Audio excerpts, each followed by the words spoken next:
Hey guys, I'm Pixel Dan, and this is a review of the Masters of the Universe Classics Goat Man. Goat Man is one of those random evil warriors that only appeared one time, seen in the Golden Book story, Secret of the Dragon's Egg. He's a character that had such a cool look that he has long been on the list of characters that fans would love to see an action figure made of. And finally, Goat Man is getting his time to shine. He comes in the standard Classics blister card packaging, fully showcasing the figure within. The back shows off a selection of other figures in the Classics line, and even gives us a brand new bio for Goatman. Out of the packaging, Goatman is one of those figures who can benefit from reusing many parts that are already existing, but still gives us enough new parts to end up looking really cool. It helps that the character in the Golden Books was already designed in such a way that he looked like he perfectly fit right in with the Masters of the Universe world, and this figure feels exactly the same way. He uses that standard buck, normal loincloth, Skeletor shins, and booted feet, but he does feature new thighs with sculpted bits to match the way the character looked in the book. He also has brand new armor, which is a nice deep red in color featuring some great shading, and a black design sculpted on. And then we come to the head sculpt, which is really awesome on this guy. While the character is referred to as Goatman, he actually looks more like a devil or a demon. He has black eyes with red pupils, sharp pointy teeth, and ram-like horns sticking off the sides of his head. He's a pretty frightening looking character.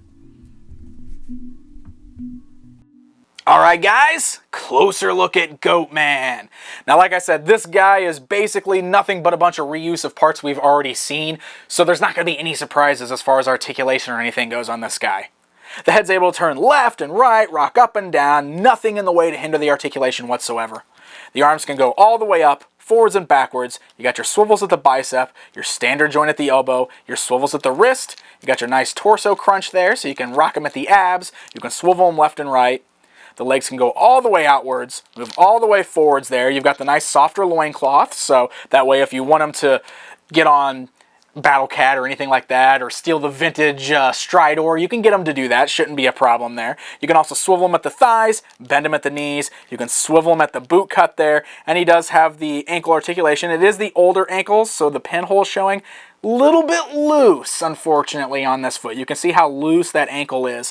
Now, I haven't really had any problems keeping him standing. He's standing fine, but definitely might be something you want to watch out for because that older ankle pin there is a little loose on this guy. But otherwise, very basic, works very well. He's, functionality, everything is exactly what we've come to expect. And of course, he does have that removable armor. Works the same way as what we've seen. The little latches are on the back of the figure there, so you can just pop that off. Very flexible. It'll bend right off the figure. You can remove the head. You can pull the armor off. Works exactly like we've seen in the past. Goatman includes two accessories. We didn't see him utilize any signature weapon in the book, but the Horseman created an awesome Warhammer weapon just for this action figure. It's a really great sculpt, and it's made of a nice sturdy plastic with a great paint job that gives us a worn metal look. He's able to hold it in either hand, though the handle is too short to allow for two-handed poses. But it's still a fantastic weapon for this character, and it's so cool to finally see someone wielding a huge battle hammer. The second accessory is a bonus. He comes with the mini comics version of the Staff of Avion to pose with your Stratos figure. It features a nice translucent green egg-shaped orb at the top, and even has a nice handle on the staff to fit onto Stratos' open hands so he can actually hold it. Now we have both the Filmation version of the Staff of Avion and this mini comic version, so you can pose your Stratos with whichever you prefer.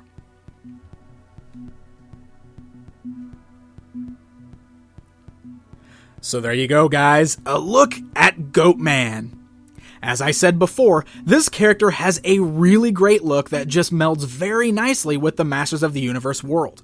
He fits right in with your evil warriors. He's got a great sculpt with an awesome demon-like head and sweet accessories.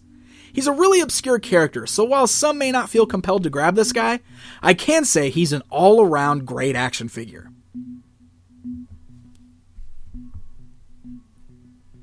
Goatman is the 2014 Traveling Convention exclusive, meaning we'll see him at a few conventions throughout the year that have yet to be announced, most likely places like PowerCon. But he will also be available on MattyCollector.com April 15th for early access, and will most likely be on Matty again at the end of the year, so hopefully everyone who wants him will have the opportunity to grab him. Until next time,